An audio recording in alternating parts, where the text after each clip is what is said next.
और ह्यूमन का मतलब मनुष्य। यानी HIV नाम का जो वायरस है ये सिर्फ मनुष्य के शरीर में ही जिंदा रह सकता है और मनुष्य के शरीर को ही नुकसान पहुंचा सकता है, दूसरा किसी जीव जंतु को नहीं। ये बात समझ में आया? HIV नाम का जो वायरस है ये केवल मनुष्य को ही नुकसान पहुंचाता है, दूसरा किसी जीव जंतु को नहीं। क्या नुकसान पहुंचाता है? आई का मतलब नहीं है इम्यून सिस्टम। इम्यून सिस्टम पहले लोग इसको नहीं भी जानते थे, लेकिन कोरोना काल में हम लोग इम्यून सिस्टम को बहुत अच्छे से समझ गए, है ना? रोग प्रतिरक्षा तंत्र। इम्यून सिस्टम का मतलब क्या हुआ? रोग प्रतिरक्षा तंत्र। मतलब हमारे शरीर में ईश्वर ने एक ऐसा असीम शक्ति दी है कि हम किसी भी बीमारी से अपना सुरक्षा कर सके, अपना बचाव कर सके। और वो बचाव हम कैसे कर पाते हैं? अपने इम्यून सिस्टम के माध्यम से।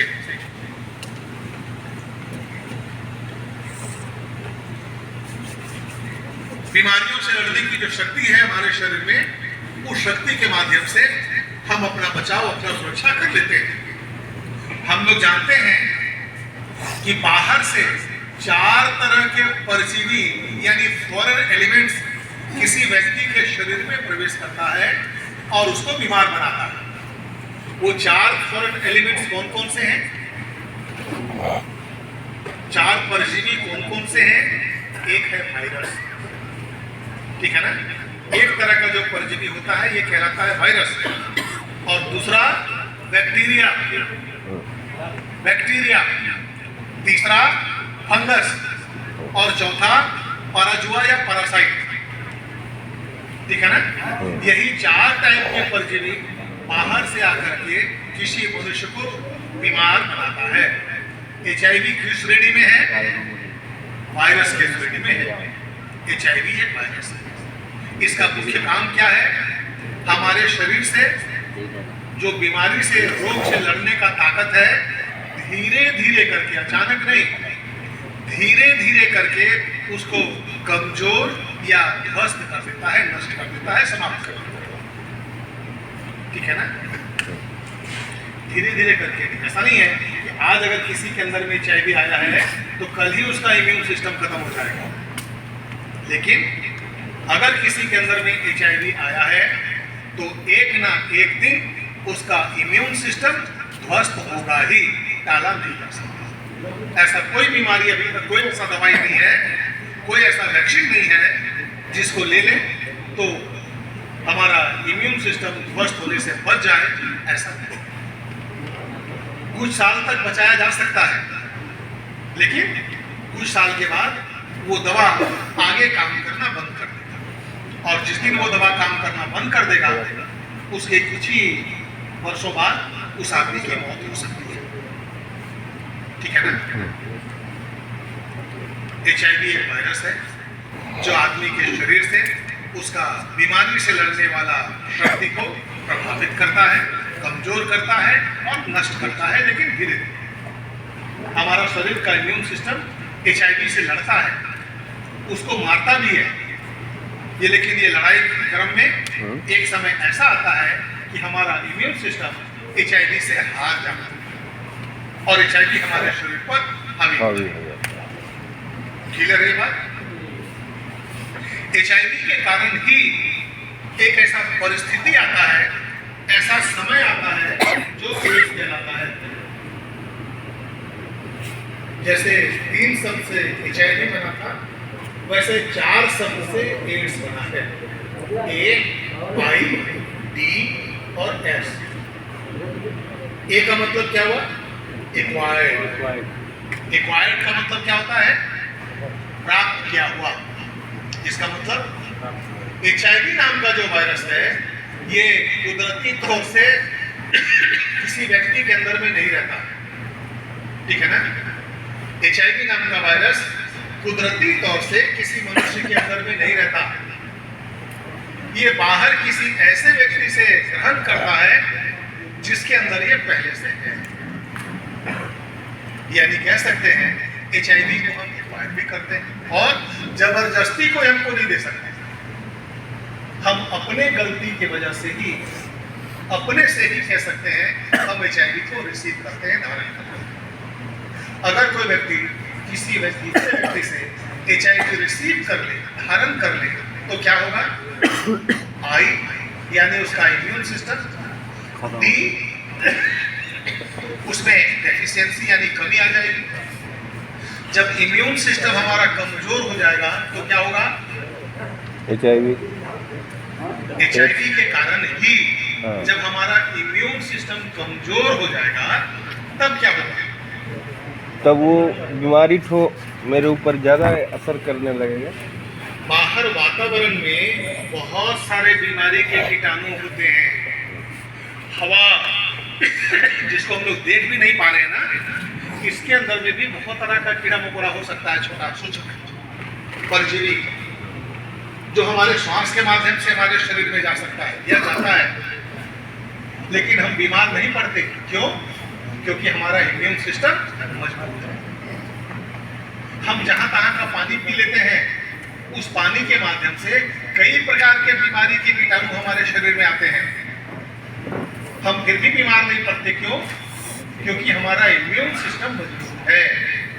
लेकिन अगर किसी के अंदर में HIV आ जाए और उसके बाद इस प्रकार का कोई बीमारी का कीटाणु उस व्यक्ति के शरीर में आएगा तो वो जल्दी उसका ठीक नहीं होगा, है ना? और यही छोटा से छोटा बीमारी भी उसके मौत का कारण बनेगा और वही एड्स का कारण, ठीक है ना? इम्यून सिस्टम हमारा ध्वस्त हो जाने के कारण जब भी HIV पीड़ित व्यक्ति एक से ज्यादा बीमारी से घिर जाता है, एड्स कहलाता है। यानी दूसरा जिस बीमारी से घिरेगा उसके लक्षण उस व्यक्ति के शरीर में दिखाई देने लग जाते हैं। और इसीलिए लास्ट में जो S लिखा हुआ है ना, इसका मतलब होता है सिंड्रोम। सिंड्रोम माने लक्षणों का समूह। HIV पीड़ित व्यक्ति में जब एक से ज्यादा बीमारी के लक्षण दिखाई देने लग जाते हैं, उसी स्टेज, उसी अवस्था का नाम एड्स है। एड्स किसी विशेष बीमारी का नाम नहीं। बात समझ में आई? HIV से एड्स आने में कितना समय लगता है तो ये व्यक्ति विशेष पर निर्भर करता है। किसी व्यक्ति को 2 साल के अंदर ही एड्स हो जाए, ऐसा भी संभावना है। आज HIV आया है तो 2 साल के अंदर ही उसको एड्स हो सकता है, ये भी संभावना है। और 20 साल 25 साल भी लग सकता है HIV से एड्स आने में, ऐसा भी संभावना है। ये मैनेजमेंट वेरी करेगा। क्यों वेरी करेगा? अगर कोई व्यक्ति नया वायरस को बार बार लेता है तो उसको जल्दी एड्स होगा, या एक बार किसी के अंदर में HIV का कीटाणु आ गया, ये आदमी जानकार हो गया, तुरंत टेस्ट कराया, पता चल गया कि उसके अंदर में HIV है, दवाई खाना शुरू कर दिया।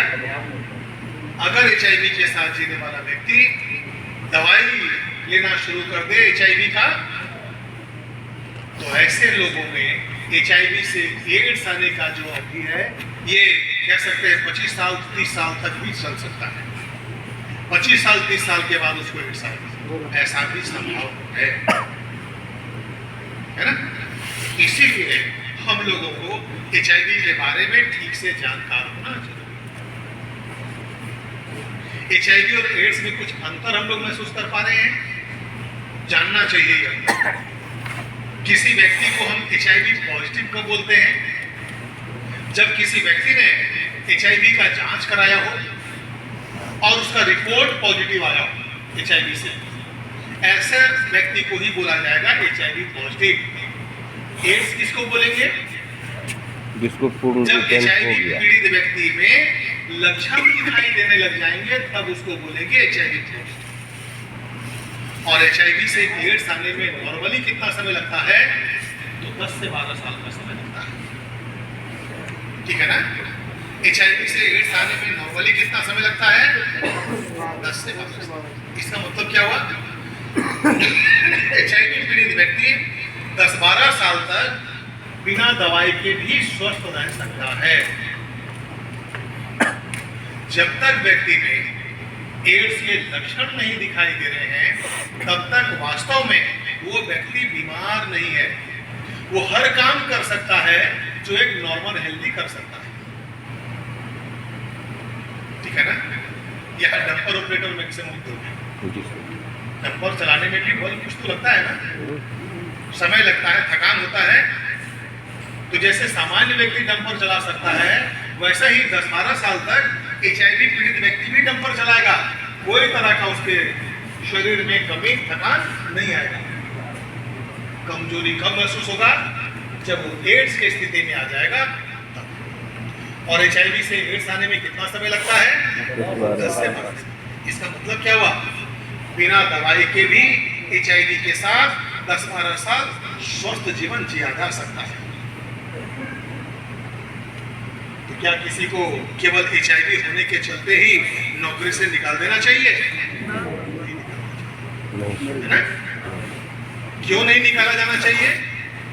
क्योंकि HIV पीड़ित व्यक्ति में भी काम करने का उतना ही शक्ति, उतना ही ऊर्जा रहता है जितना एक नॉर्मल है।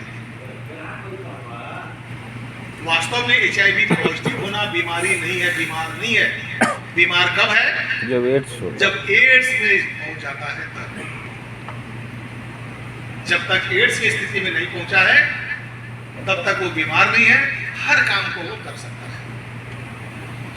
लक्षण आने वाला स्टेज यानी एड्स की स्थिति में भी अगर वो दवाई खाना शुरू कर देता है तो वापस उसका एड्स खत्म होकर के HIV पॉजिटिव बन सकता है। लक्षण खत्म हो जाएगा तो केवल HIV पॉजिटिव कहलाएगा और फिर उसके अंदर में वैसा ही ताकत आ जाएगी और अपना काम कर पाएगा। ये चीज हम लोगों को जानना और समझना चाहिए। ये तभी संभव है जब वो व्यक्ति दवाई खाए। बिना दवाई खाए वो स्वस्थ जीवन नहीं। ठीक है ना? आम इंसान जैसे हमको सर्दी जुकाम हो गया, हम दवा खाएंगे तभी, दवा नहीं खाएंगे तभी हमारा बीमारी ठीक हो जाए। मालूम है कि नहीं? सर्दी जुकाम में ऐसा ही होता है। खांसी अभी बोल रहे तो खांसी होता है ना? हम दवा खाएंगे तभी ठीक हो जाएंगे या नॉर्मल केस में बिना दवा के भी खांसी ठीक हो सकता है। हमारा इम्यून सिस्टम उसको रिपेयर कर लेगा। पुराने समय में बुखार होता था तो हम हर बार दवाई नहीं खाते थे, उपवास कर लेते थे। उपवास किए, बुखार ठीक हो गया। कैसे ठीक हो जाता था? हमारा शरीर का इम्यून सिस्टम उसको ठीक कर लेता है। हमारा शरीर में कहीं का हड्डी टूट जाए तो क्या होता है? हमारा शरीर उसको खुद जोड़ लेता है। डॉक्टर उसको केवल सीधा करते हैं और सपोर्ट देते हैं ताकि वो हिले डुले नहीं। जुड़ने का काम हमारा हड्डी खुद कर देता है। ठीक है ना? हमारा इम्यून सिस्टम कैसा है? जब तक हमारा इम्यून सिस्टम अच्छा है, हम स्वस्थ है। जिस दिन हमारा इम्यून सिस्टम कमजोर हो जाएगा, हम बीमार हो जाएंगे। यदि HIV पीड़ित व्यक्ति दवाई खाना शुरू कर दे, HIV वाला दवाई, तो उसका इम्यून सिस्टम दोबारा ठीक हो सकता है, सुधर सकता है। लेकिन विडंबना यह है कि हमारे देश में अधिकतर HIV पीड़ितों को ये मालूम ही नहीं है कि उनके अंदर में HIV है। ये मालूम नहीं है। ठीक है ना? लोगों को पता नहीं है कि HIV फैलता कैसे है। लोगों को ठीक से पता नहीं है कि ये कैसे फैलता है। इसलिए अगर हमको ठीक से ये मालूम हो जाए कि HIV किसी व्यक्ति के अंदर में कैसे आता है, जो किन्हीं का सवाल भी था ना, शायद आप ही का सवाल था ना, चलेगा, कैसे HIV फैलता है, ये जानना पहला जरूरी होता है। यहाँ पर सारे पोस्टर वही बताने के लिए, उधर कोई पढ़ पा रहे हैं या उड़िया में यहाँ पर कोई पढ़ पा रहे हैं? हम लोग को पढ़ रहे हैं ना? कैसे HIV फैलता है? हम लोग कह सकते हैं 4 रास्तों से HIV फैलता है।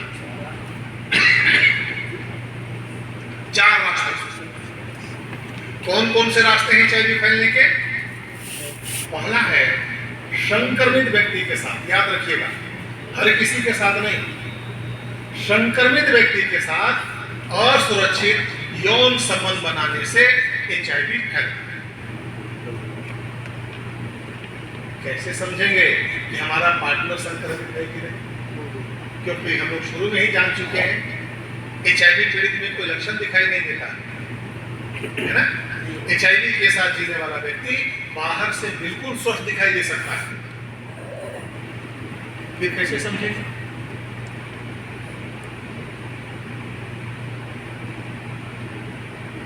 वो बात हम लोग बाद में चर्चा करेंगे। अभी हम लोग यहाँ पर यही कह सकते हैं कि अगर कोई आदमी एक से ज्यादा यौन साथी बनाता है, बार बार अपना यौन साथी बदलता है, या कोई वेश्याओं के संपर्क में आता है, या कोई हिजड़ों के संपर्क में आता है, तो ऐसे लोगों में एचआईवी सेक्स के माध्यम से, यौन मार्ग से, है ना। अधिकतर लोगों में ये जो बीमारी या वायरस आया है, ये सेक्स करने के वजह से ही आया। अपने पत्नी के अलावा किसी दूसरे लड़की से, या वेश्याओं के संपर्क में आने से, या हिजड़ों के संपर्क में आने से, या दूसरे किसी पुरुष के साथ संबंध बनाने से लोगों के अंदर में ये वायरस आता है। हमें से बहुत ऐसे पुरुष होते हैं जिनके अंदर एचआईवी के अलावा दूसरा यौन रोग पाया जाता है, ठीक है ना। अगर किसी पुरुष या किसी महिला के अंदर यौन रोग के कीटाणु पाए जाते हैं, तो ऐसे लोगों में एचआईवी आने का खतरा 3 से 10 गुना बढ़ जाता है। बहुत हाई रिस्क है। अगर किसी के अंदर में यौन रोग है तो यौन रोग क्या होता है, हम लोग इस पर भी चर्चा करने वाले हैं, है ना। अभी हम लोग ये जानने का प्रयास कर रहे हैं कि एचआईवी समाज में फैलता कैसे है। एचआईवी के फैलने का 1 नंबर दरवाजा क्या है? सेक्स। असुरक्षित यौन संबंध बनाना संक्रमित व्यक्ति के साथ, संक्रमित व्यक्ति के साथ। लेकिन हम संक्रमित व्यक्ति का पहचान नहीं कर सकते देख कर।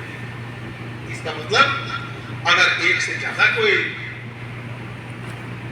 यौन साथी बनाता है, या बार बार अपना यौन साथी बदलता है, ऐसे लोगों के अंदर ही एचआईवी ज्यादा आता है। सबसे खतरनाक रास्ता ये है,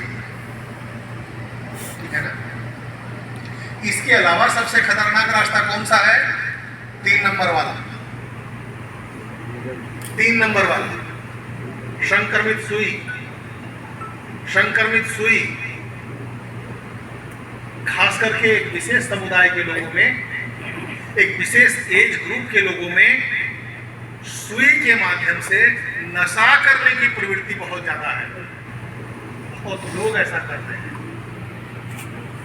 इन लोगों के अंदर एचआईवी ज्यादा पाया जाता है। पिछले साल अगर आप लोग न्यूज वगैरह देखते हैं तो सुने होंगे, त्रिपुरा में 850 बच्चे पॉजिटिव पाए गए। त्रिपुरा में 850 बच्चे पॉजिटिव पाए गए। जब उसका विश्लेषण किया गया, ये अधिकांश बच्चे नशा के आदी थे, के माध्यम से। केवल वही का नहीं है, आपके पूरे इंडिया में भी ऐसे लोग हैं। कुछ साल पहले, जैसे अभी हम लोग यहाँ पर महानदी कोलफील्ड्स में हैं, महानदी कोलफील्ड्स भी अलग हुआ है एसईसीएल के साथ।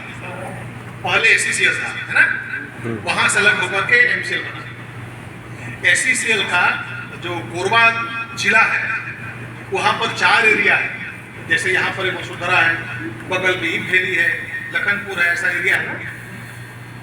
वहां कोरबा जिला में 4 area, Korba area, Kusmunda area, गेबरा एरिया और दीपिका एरिया। कुशमुंडा एरिया का एक डंपर ऑपरेटर का दुर्घटना हुआ खदान के अंदर में। उसके कई साथी उसको लेकर के गेबरा एरिया के सेंट्रल हॉस्पिटल में गए इलाज कराने के लिए। बड़ा हॉस्पिटल वहीं पर था, और कुशमुंडा और गेबरा भी आपस में नजदीक नहीं है। डॉक्टर इलाज के क्रम में पाए कि उस आदमी का खून काफी बह गया है, उसको खून चाहिए। डॉक्टर वहाँ उनके साथियों को बोले कि भाई इसका खून बह गया है, इसको खून का जरूरत है, खून मैनेज करो, अरेंज करो। तो 5-6 लोग जो उनको साथ लेकर के आए थे, सब लोग बोले ये मेरा करीबी दोस्त है, इसको बचाओ, हम अपना खून देते हैं। और जब ऐसे 5 लोगों का टेस्ट किया गया उनके साथियों का, 5 के 5 पॉजिटिव पाए गए। जब ये पता लगाना गया कि कैसे इन 5 के अंदर में एक साथ HIV आ गया, तो पता चला ये सभी लोग आपस में नशा करते थे सुई के माध्यम से। एक आदमी सुई लगाया, निकाला, फिर वही सुई दूसरा आदमी लिया लगाया, ऐसा करके ये लोग शामिल हो गए। यही बहुत खतरनाक स्थिति है। जो लोग नशा का सेवन करते हैं, ऐसे लोगों में HIV का खतरा रहता है सबसे ज्यादा, ठीक है ना। इसके बाद है 2 नंबर दरवाजा। 2 नंबर खून। खून का मतलब क्या हुआ? संक्रमित व्यक्ति का खून किसी स्वस्थ व्यक्ति में चढ़ाए जाने से, संक्रमित व्यक्ति का खून स्वस्थ व्यक्ति में चढ़ाए जाने से। कैसे समझेंगे कि संक्रमित व्यक्ति है? परिचय तो है नहीं, देख करके आप पहचान नहीं सकते। इसका मतलब अगर कोई आदमी किसी अनजान अपरिचित व्यक्ति का खून या बिना जांचा हुआ खून लेता है अपने शरीर में, तो उसके अंदर HIV आता है। याद रखिएगा, HIV नाम का जो वायरस है, ये आदमी के खून में ही ज्यादा समय तक जिंदा रह सकता है। खून में ही अपना वो वंश विस्तार करता है गुणात्मक तरीके से, और खून के अंदर में ही हमारा इम्यून सिस्टम भी छुपा हुआ रहता है ना। HIV पीड़ित व्यक्ति के खून का बहुत छोटा से छोटा कतरा भी यदि किसी स्वस्थ व्यक्ति के खून में जाकर के मिल जाता है, वो व्यक्ति संक्रमित हो जाए, कोई उपाय नहीं, ठीक है ना। पहला दरवाजा संक्रमित व्यक्ति के साथ असुरक्षित यौन संबंध बनाने से। दूसरा दरवाजा संक्रमित व्यक्ति का खून स्वस्थ व्यक्ति में चढ़ाए जाने से। और तीसरा दरवाजा संक्रमित व्यक्ति का इस्तेमाल किया हुआ सुई या सिरिंज अगर स्वस्थ व्यक्ति उसको इस्तेमाल कर ले बिना स्टेरलाइज किए या कीटाणु रहित किए, तो उसके अंदर HIV चला जाए। ये सुई वाला संभावना और कहाँ है? हॉस्पिटल, ठीक करें आप, लेकिन हॉस्पिटल में अब उससे खतरा नहीं है। जो हॉस्पिटल में काम करने वाले लोग हैं ना, उनको खतरा है, उनको खतरा है, लेकिन सामान्य आदमी को वहां से HIV होने का संभावना नहीं है। क्यों? क्योंकि वहां से हर बार डिस्पोजेबल सिरिंज का ही इस्तेमाल किया जाता है। हॉस्पिटल में डिस्पोजेबल सिरिंज का ही इस्तेमाल किया जाता है। एक बार लगाने के बाद दोबारा नहीं फेंक दिया जाता है, उपाय करने का। फिर ऐसा संभावना और कहाँ है? एक तो है नशा वाला सुई, जिसके बारे में हम लोग चर्चा किए, और कहाँ है? सैलून में। टीका आपने कुछ हद तक सैलून में भी खतरा है, बहुत ज्यादा डरने का जरूरत नहीं है। अब सैलून वाले भी सावधान हो गए हैं, उनको अच्छे से समझाया गया है, इसलिए आज किसी भी सैलून में पुराने जमाने वाला अस्तूरा इस्तेमाल में नहीं होता है। अब ब्लेड से वो लोग दाढ़ी हजामत बनाते हैं, है ना? और ब्लेड भी हर बार नया ब्लेड का इस्तेमाल करते हैं, रेजर को भी धो करके इस्तेमाल किया जाता है। इसलिए वहां से बहुत ज्यादा डरने का जरूरत नहीं है। फिर कहाँ है डरने का जरूरत? आप लोग कौन कौन टैटू कराए हैं? टैटू समझते हैं कि नहीं? हम लोग टैटू बहुत कराते हैं। हम लोग टैटू नहीं करवाए। खैर नहीं कराए, अच्छी बात है, लेकिन हमारे समाज में बहुत ऐसे लोग हैं जो टैटू कराते हैं। टैटू वाला सुई से भी फैलता है, ठीक है ना। सुई के अंदर में, टैटू वाला सुई के अंदर में लंबे समय तक, बहुत समय तक उसमें खून लगा हुआ रह सकता है, और खून है तो बहुत समय तक उसके अंदर में वो वायरस जिंदा रह सकता है। बिना उसको कीटाणु रहित किए अगर उसी सुई का इस्तेमाल किसी स्वस्थ व्यक्ति में कर दिया जाए तो टेटू किया वो व्यक्ति संक्रमित हो सकता है। और जल्दी टेटू कराने वाले लोग अपने नीडल सुई का स्टेरिलाइजेशन नहीं करते, ठीक है ना। एक ही सुई से कितना भी आदमी को जो है वो टेटू कर देते हैं, इससे बचना चाहिए। महिलाएं जो लोग नाक कान छिदवाती हैं वहां भी थोड़ा सावधानी बरतना चाहिए। आजकल मशीन से वो लोग करते हैं कान छिदवाई, है ना, उसके अंदर में सुई लगा रहता है, टक से ऐसा दबा दिए, हो गया। बचना चाहिए इससे। ये सुनिश्चित कर लिया जाना चाहिए कि जो मशीन का इस्तेमाल किया जा रहा है, नीडल का इस्तेमाल किया जा रहा है, ये हर बार चेंज कर रहा है कि नहीं। वो अगर चेंज नहीं कर रहा है तो उसको प्रॉपर स्टेरिलाइज कर रहा है कि नहीं कर रहा है। अगर चेंज या स्टेरिलाइज नहीं हो रहा है तो खतरा है। अगर हमसे पहले कोई HIV पीड़ित आदमी इस प्रकार का नाक कान छिड़ाया और उसके बाद अगर हम छिड़ा देंगे तो हमारे अंदर HIV आ जाएगा। ऐसे ही कई समाज में खतना या सुन्नत होता है, वहां से भी संभावना रहता है, क्योंकि ये सब भी जब होता है तो एक साथ कई बच्चों के साथ किया जाता है। अगर किसी बच्चे के अंदर में HIV रहा और बिना वो अस्तुरा स्टेरिलाइज किए दूसरा किसी के ऊपर में लगा देता है तो हो सकता है, ठीक है ना। तो इस प्रकार से HIV फैलता है। हॉस्पिटल से भी कुछ हद तक फैल सकता है, खास करके ऑपरेशन थिएटर में जहां कई प्रकार के औजार इस्तेमाल किए जाते हैं। अगर किसी थोड़ा सा